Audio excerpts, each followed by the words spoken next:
Hi, and welcome to Prepping Essentials. I'm just taking a bit of a break. It's been so hot today. It's been so hot all this week, actually. Um, I had a quick look at the temperature gauge in the polytunnel before I came in to the cabin, and it's 36 degrees with the doors open. I checked the temperature gauge in here, and it's actually 32 here in the cabin. Unbelievably hot. We're not used to this in the UK.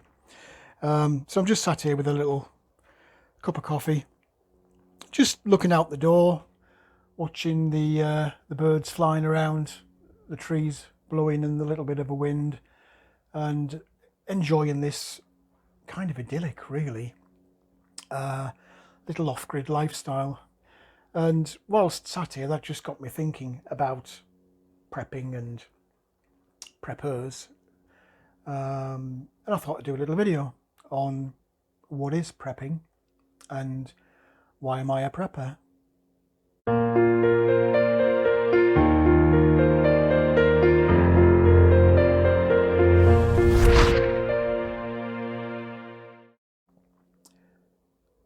In terms of prepping, even people who weren't aware of it certainly will be aware of it now because we've had the COVID-19 crisis.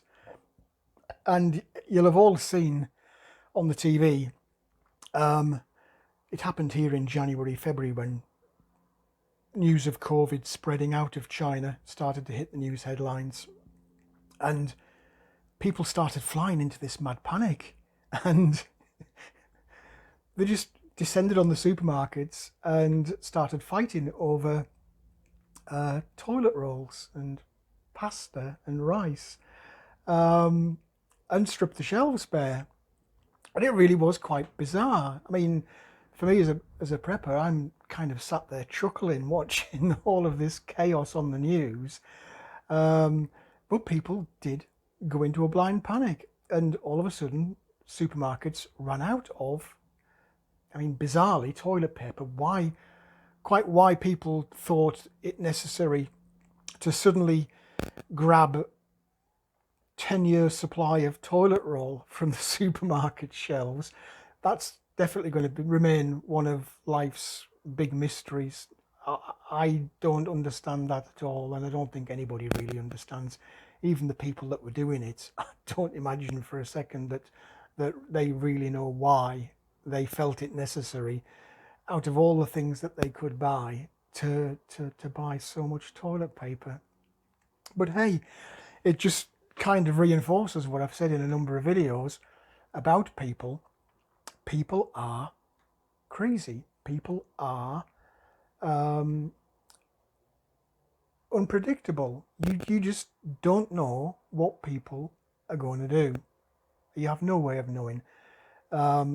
And one thing's for sure, and we saw it in the COVID crisis, whenever there's something that disrupts the normal routine in life, these people, something just flips in their heads, and they go into this blind panic.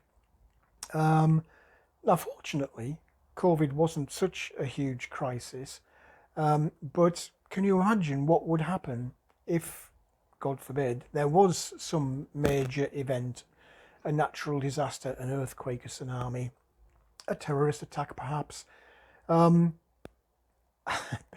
Stay away from people is my best advice whenever there's a crisis. So yeah, prepping. Even though they didn't know it, those people were prepping. Prepping is all about being ready for when something goes wrong, there's a major event that disrupts the supply chain, the normal day-to-day routine in life, whether that's transportation, work perhaps, being unemployed, means utility grid goes down, so the power supply, the electric supply, the telephone, the internet, whatever.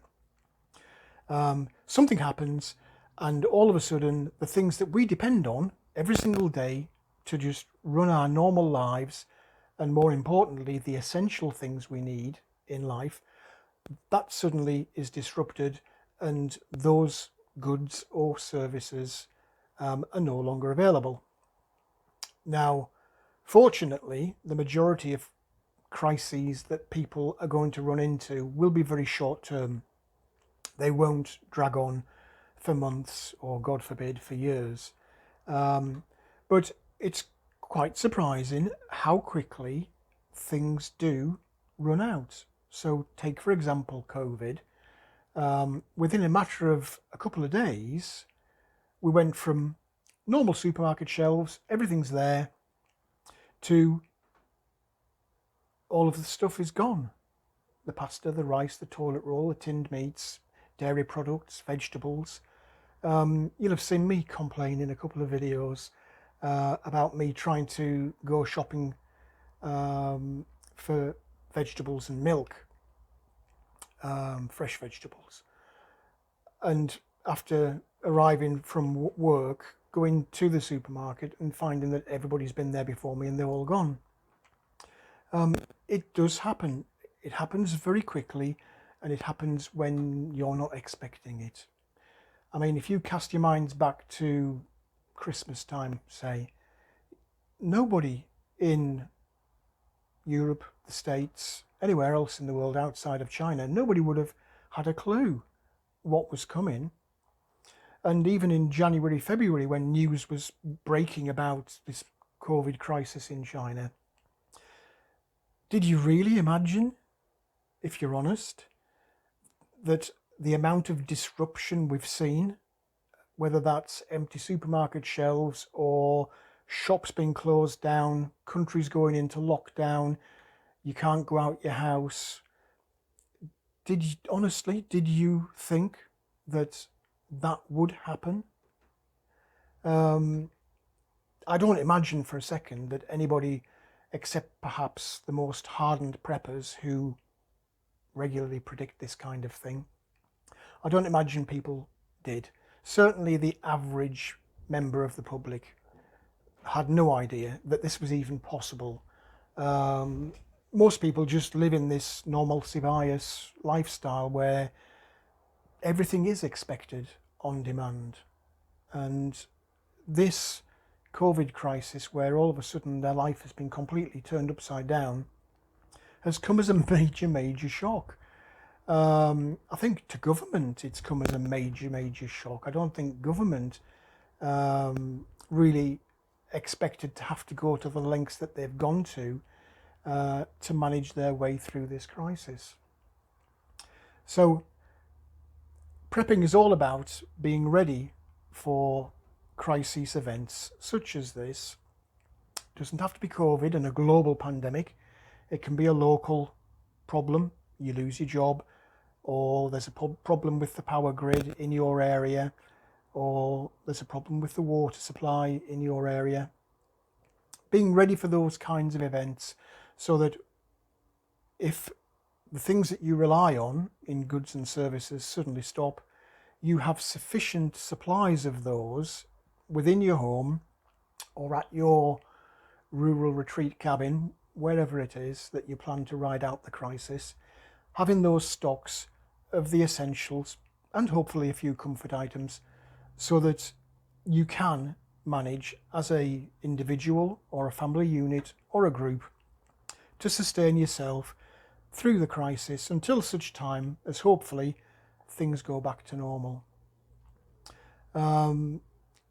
We have seen in COVID a pretty good example of the crisis unfolding, going into big major panic crisis mode and then gradually starting to return back to normal. So it's been a good learning lesson, and I hope people have learned their lessons from it. That it can happen, it does happen, and for sure some other crisis will come along. COVID's not finished yet either, by the way. So have all of those essentials in life and a few comfort items stored away, ready for when the crisis might hit. And it can happen anytime, any place. We've seen regular examples here in the UK, ignoring COVID, of little crisis events. I remember a year, maybe two, I don't quite recall, a few years ago anyway, we had a problem with the mains power supply. The whole of England almost went dark just instantly. All the power went off through pretty much all of the country. There was a very small local power station, not one of these big mega plants.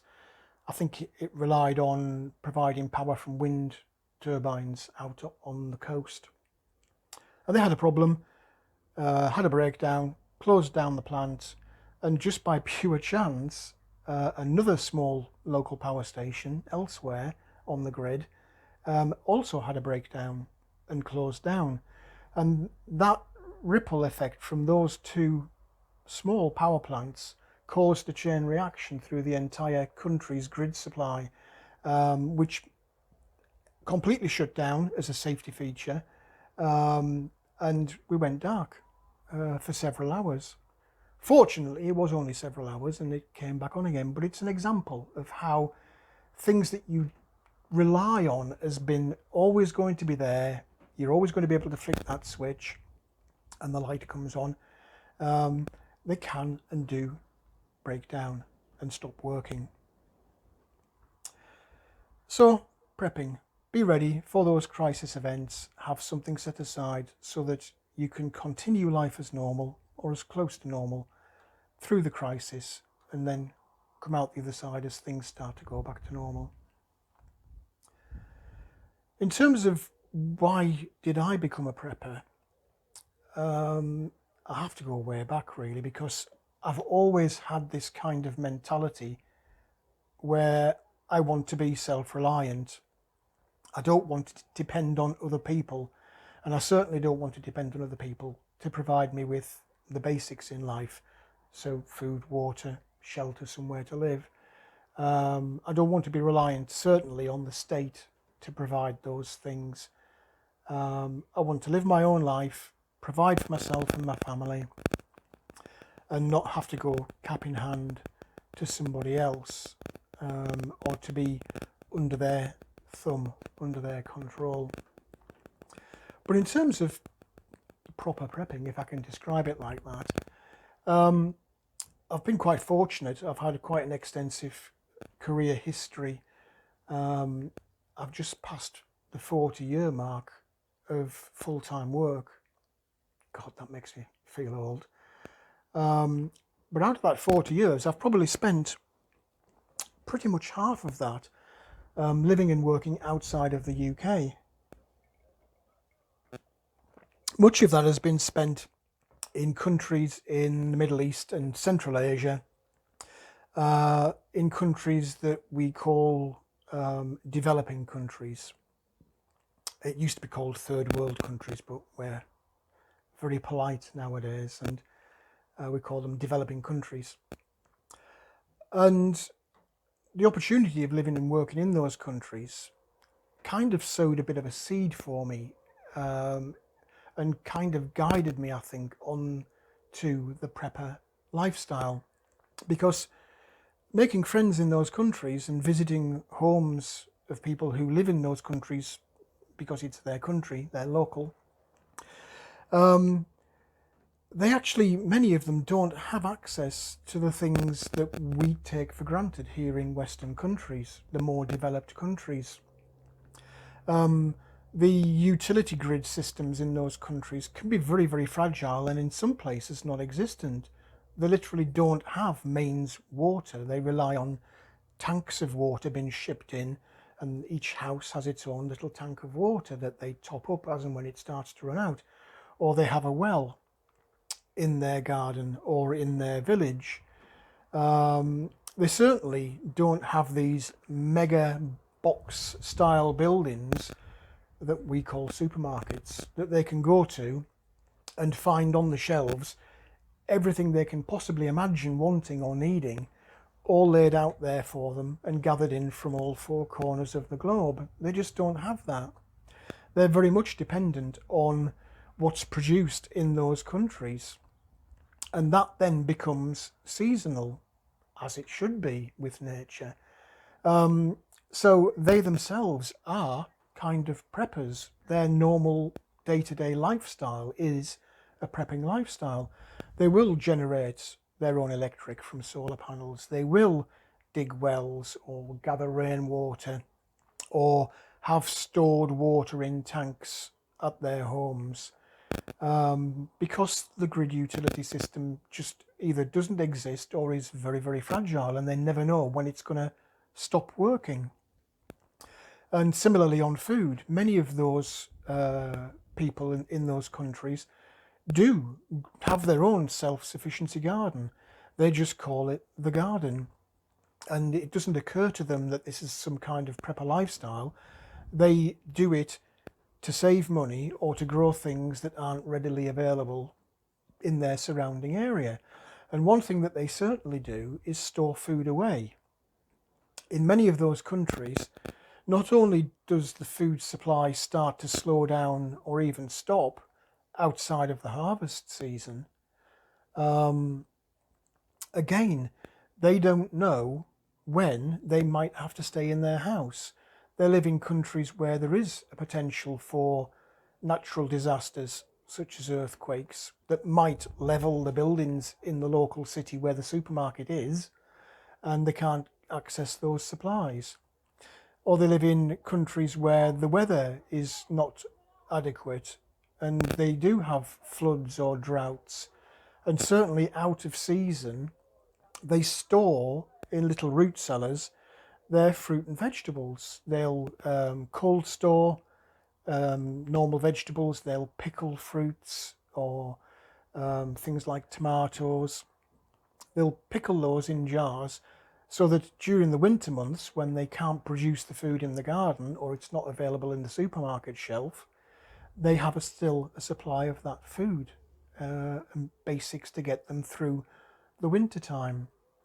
So having seen all of this firsthand by living and working in those countries, I think that did sow the seed. I certainly found it difficult because I wasn't prepared. I just assumed that everything would be available. And it came as a bit of a culture shock to find that out of season, either you used your connections to import stuff at a massively inflated price, or you didn't have it. The locals from lifetime of experience know all of this, so they are preppers. They put stuff aside for the winter months. So seeing all of that, I think did just sow the seed in my mind, and caused me to reflect on what would I do back in the UK if some kind of crisis happened and all of a sudden I couldn't go to this wonderful supermarket where everything's there on demand as and when I wanted. So I started my prepper journey of putting aside stores of food and water, coming up with alternative ways to power the essential goods in my house, such as the fridge, the freezer, some form of heating, and to recharge things that I might want to recharge, like phones or laptops. So it definitely set me on that journey.